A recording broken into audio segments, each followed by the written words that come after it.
My name's Katie Baird. I graduated today. I found out about the school from just researching massage therapy schools in the area, and this seemed like the most interesting.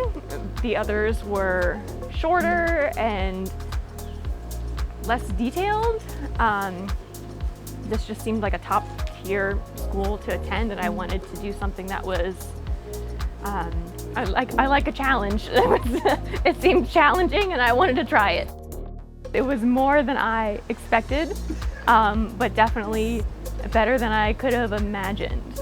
It was, yeah, very challenging, but the amount of knowledge I feel like I'm leaving with is so impactful, and it's just an amazing thing to get to be a part of.